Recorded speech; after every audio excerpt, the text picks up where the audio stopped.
San Simón, municipio de Choa, Sinaloa. 15 de julio de 2022. Mediodía. 4 helicópteros de la Marina de México convergen sobre una comunidad diminuta en las faldas de la sierra, en pleno Triángulo Dorado, la región montañosa donde se cruzan Sinaloa, Durango y Chihuahua, el corazón histórico del narcotráfico mexicano. Desde una de las aeronaves, comandos de operaciones especiales descienden a rapel sobre las casas. Otro helicóptero bloquea el único camino de acceso para impedir que llegue ayuda. Todo ocurre en minutos, a plena luz del día. El objetivo del operativo es un hombre de 69 años, y no lo encuentran los comandos, ni los sensores, ni la tecnología. Lo encuentra una perra. Se llama Max. Es una sabuesa de la Marina, entrenada en búsqueda y rescate. Entre los matorrales del monte, donde un anciano permanece inmóvil, escondido, conteniendo la respiración, Max lo detecta y marca su posición. Los marinos lo rodean. El hombre no opone resistencia. Así, olfateado entre los arbustos por una perra rastreadora, termina la fuga del narcotraficante más buscado del continente. El hombre por cuya captura Estados Unidos ofrecía una de las recompensas más altas jamás anunciadas contra un capo. El fundador del primer gran cártel mexicano, el responsable, según la justicia de 2 países, del crimen que cambió para siempre la guerra contra las drogas. Rafael Caro Quintero, el narco de narcos. Y aquí está lo extraordinario. El crimen por el que lo buscaban había ocurrido 37 años antes. En 1985. La Agencia Antidrogas de Estados Unidos lo persiguió durante casi 4 décadas, a través de capturas, condenas, liberaciones y fugas, sin soltar jamás la presa. Esta es la historia de esa cacería, la más larga y obstinada en la historia de la DEA. La historia de una cuenta que una institución entera se negó a cerrar. Historias como esta, las cacerías, las caídas y las cuentas pendientes que definieron el narcotráfico. Abrimos una cada semana en este canal. Suscríbete y seguimos con la historia de Caro Quintero. Para entender por qué Estados Unidos persiguió a un hombre durante 40 años, hay que entender primero quién era ese hombre y qué hizo. Rafael Caro Quintero nació en 1952 en La Noria, una comunidad rural de Badiraguato, Sinaloa. El mismo municipio serrano que dio al mundo a Félix Gallardo, al Chapo Guzmán, a los Beltrán Leiva. Esa tierra pobre, de cultivos de amapola y marihuana, era la cuna de casi todos los que dominarían el narcotráfico mexicano. Caro Quintero creció en ella sin educación formal, trabajando el campo desde niño.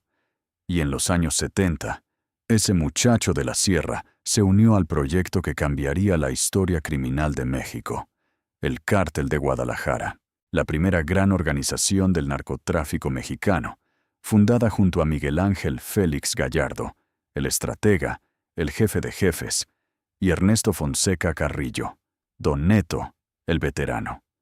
Caro Quintero era el más joven de los 3, y en cierto sentido, el más ambicioso en su terreno específico, la producción. Porque mientras Félix Gallardo tejía la red política y las alianzas con los colombianos, Caro Quintero construía algo que nadie había visto antes, la industrialización del cultivo de marihuana. Su obra maestra fue un rancho en el desierto de Chihuahua, conocido como El Búfalo, un complejo agrícola gigantesco donde miles de trabajadores producían marihuana a escala industrial. No era un plantío, era una fábrica a cielo abierto, de dimensiones que las autoridades apenas podían creer cuando finalmente la encontraron. Vale la pena dimensionar lo que el búfalo representaba, porque explica el lugar de Caro Quintero en la historia. Hasta entonces, el cultivo de drogas en México era un asunto artesanal. Parcelas familiares dispersas en la sierra, cosechas modestas, métodos heredados de generación en generación. Caro Quintero lo transformó en agroindustria, sistemas de riego en pleno desierto, técnicas de cultivo optimizadas, miles de jornaleros contratados, logística de transporte a gran escala. Aplicó al negocio ilegal la mentalidad de un empresario agrícola moderno, y los resultados fueron tan desproporcionados que cambiaron la economía del narcotráfico. Ese salto de escala, más que ningún cargamento individual, fue su verdadera aportación al imperio de Guadalajara. Demostró que la producción podía multiplicarse casi sin límite si se organizaba como una industria. A ese joven capo le decían el príncipe por su fascinación con el lujo, los autos, las joyas, la vida ostentosa de quien había pasado de la pobreza absoluta a una fortuna incalculable antes de cumplir 30 años. Y ahí habría podido seguir su historia, una más entre los grandes capos de su generación. Pero en noviembre de 1984, algo golpeó su imperio en el centro exacto.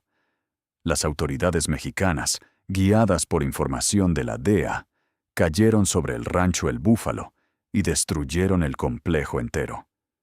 Más de 10,000 toneladas de marihuana quemadas, una pérdida de miles de millones en el valor de la época. El golpe más grande que el cártel había recibido jamás. Y el cártel se preguntó, ¿quién nos encontró? La respuesta, según la investigación que siguió, apuntaba a un agente encubierto de la DEA que llevaba años infiltrando el corazón de la organización desde Guadalajara, Enrique Kiki Camarena Salazar, un agente nacido en México y criado en California, que conocía los dos mundos y cuyo trabajo de inteligencia había guiado a las autoridades hasta El Búfalo. Lo que ocurrió después es el episodio que partió en dos la historia del narcotráfico. El 7 de febrero de 1985, en pleno día, Camarena salió del consulado estadounidense en Guadalajara para ir a almorzar con su esposa. Nunca llegó. Fue interceptado por hombres armados a metros del consulado y subido a un vehículo. Semanas después, su cuerpo fue hallado en un rancho de Michoacán, junto al del piloto mexicano Alfredo Zavala Avelar, que colaboraba con él. Los exámenes revelaron que el agente había pasado días en cautiverio antes de morir. El caso Camarena provocó algo que México no había visto nunca: la furia total del gobierno de Estados Unidos. La DEA lanzó la operación más grande de su historia hasta entonces. La frontera fue prácticamente cerrada por las inspecciones. La presión diplomática sobre México alcanzó niveles sin precedentes. Washington exigía a los responsables, y los tres nombres en la cima de la lista eran los tres fundadores del Cártel de Guadalajara: Félix Gallardo, Don Neto y, en primer lugar, el hombre señalado como el principal responsable directo, Rafael Caro Quintero. Es difícil exagerar lo que este caso significó. Antes de Camarena, el narcotráfico mexicano era, para Washington, un problema policial entre muchos. Después de Camarena, se convirtió en un asunto de Estado. El caso destruyó la confianza entre las agencias de los dos países, expuso hasta qué punto el cártel había comprado protección dentro de las estructuras mexicanas, y estableció un principio que Estados Unidos aplicaría desde entonces sin excepción: quien toca a un agente estadounidense no tiene dónde esconderse ni plazo que lo salve. Todo lo que vino después en la relación de seguridad entre México y Estados Unidos, las extradiciones, las presiones, las operaciones conjuntas, lleva, en algún nivel, la marca de febrero de 1985. Y para el propio cártel, el caso fue el principio del fin. La presión desatada por Camarena fue tan enorme que el imperio de Guadalajara no la sobrevivió. En cuestión de años, sus tres fundadores estaban presos, y la organización se fragmentó en las plazas que darían origen a todos los cárteles modernos. El crimen que pretendía proteger el imperio terminó destruyéndolo. Caro Quintero huyó, pero su fuga duró poco. En abril de 1985, apenas 2 meses después del crimen, fue localizado y detenido en Costa Rica y entregado a México. Tenía 32 años. Fue condenado por el caso Camarena y otros cargos a 40 años de prisión. Y durante las siguientes casi 3 décadas, la historia pareció cerrada. El narco de narcos envejecía en prisiones mexicanas. El cártel de Guadalajara se fragmentaba tras la caída de Félix Gallardo en 1989, y el mundo del narcotráfico pasaba a otras manos: los Arellano Félix, el cártel de Juárez, Sinaloa, los Zetas. Caro Quintero se convertía en un nombre de los libros de historia. Estados Unidos, sin embargo, nunca lo olvidó. La DEA mantenía viva su solicitud de extradición. Para la agencia, la deuda por Camarena no estaba saldada. Querían juzgarlo en su propio territorio. Y mientras Caro Quintero estuviera preso en México, esperarían. Entonces, en agosto de 2013, ocurrió algo que nadie vio venir. En plena madrugada, tras 28 años tras las rejas, Rafael Caro Quintero salió caminando de la prisión. Libre. Un tribunal mexicano había resuelto que su juicio por el caso Camarena tenía un vicio de origen. Había sido procesado en el fuero federal, cuando, según ese criterio, debía haber sido juzgado en el fuero común. Un tecnicismo jurídico. Con base en ese argumento, se ordenó su liberación inmediata, y la orden se cumplió de noche, con una rapidez inusual, antes de que nadie pudiera reaccionar. La reacción de Estados Unidos fue de furia absoluta. Washington protestó al más alto nivel. La DEA calificó la liberación como una afrenta directa, y las sospechas aparecieron de inmediato. ¿Cómo se había gestado esa resolución? ¿Por qué la salida ocurrió de madrugada? La agencia estadounidense llegó a investigar si hubo corrupción detrás de la liberación. Días después, la justicia mexicana revocó el fallo y emitió una nueva orden de captura. Demasiado tarde. Caro Quintero ya había desaparecido en la sierra de Sinaloa. Y ahí comenzó el segundo acto de la cacería. 9 años de fuga. Durante esos años, el narco de narcos se convirtió en un fantasma. Estados Unidos lo puso en la cima de su lista de fugitivos y elevó la recompensa por su cabeza a una de las más altas jamás ofrecidas por un narcotraficante. Según las autoridades de ambos países, no se había retirado. La DEA lo señalaba como líder de una organización activa en el norte del país, el llamado Cártel de Caborca, en disputa por territorios de Sonora. Él, mientras tanto, se defendía desde la clandestinidad. En una entrevista concedida como fugitivo, insistió en que era inocente del caso Camarena y pronunció una frase que resumía su posición. Ya había pagado su deuda con la sociedad. 28 años de prisión, decía, eran suficientes. Para la DEA no lo eran, y nunca lo serían. La agencia siguió trabajando el caso con una obstinación que ya trascendía lo operativo. Para varias generaciones de agentes, atrapar a Caro Quintero no era una misión. Era una cuestión de honor institucional. Camarena era su mártir. El agente caído cuyo nombre daba título a operaciones, edificios y conmemoraciones.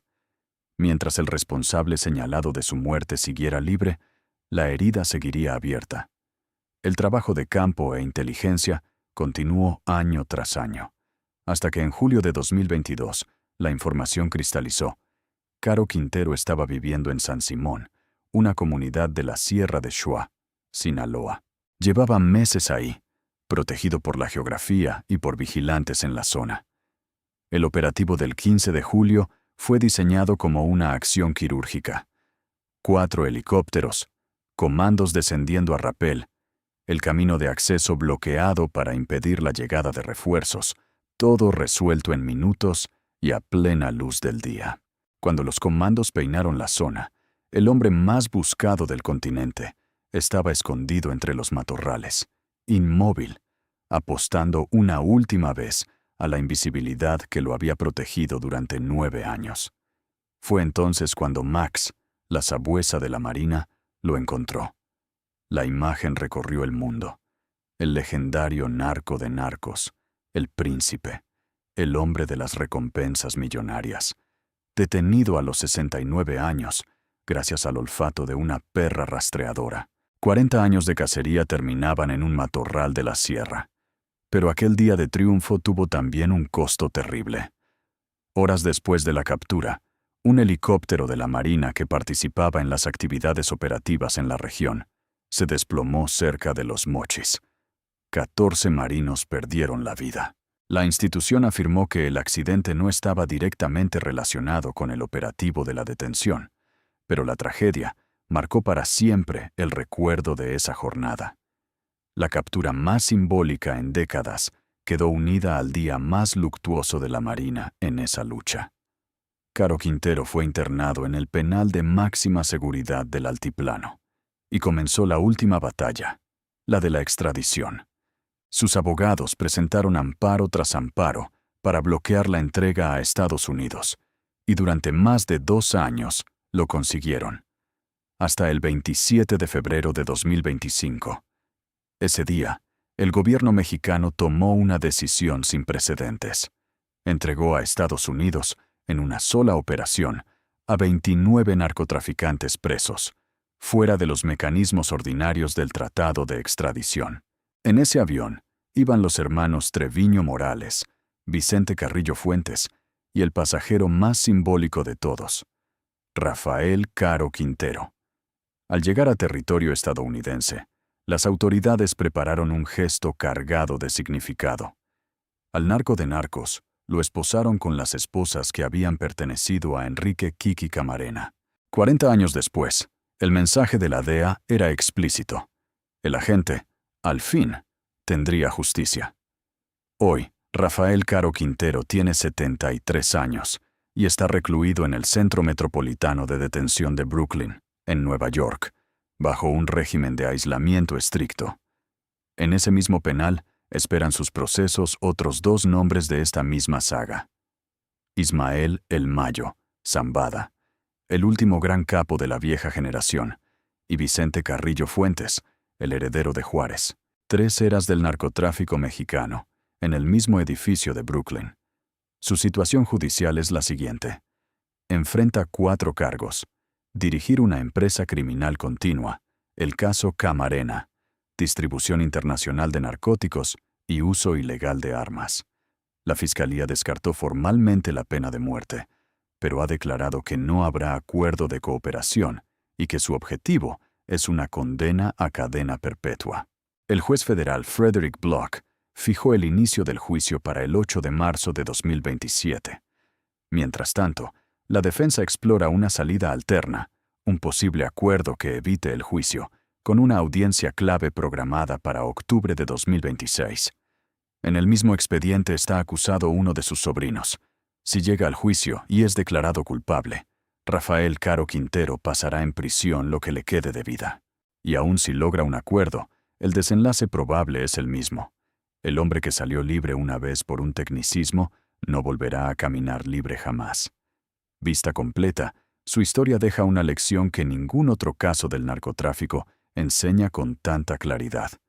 Los capos miden el tiempo en años, los años de un imperio, de una condena, de una fuga. Las instituciones lo miden en décadas.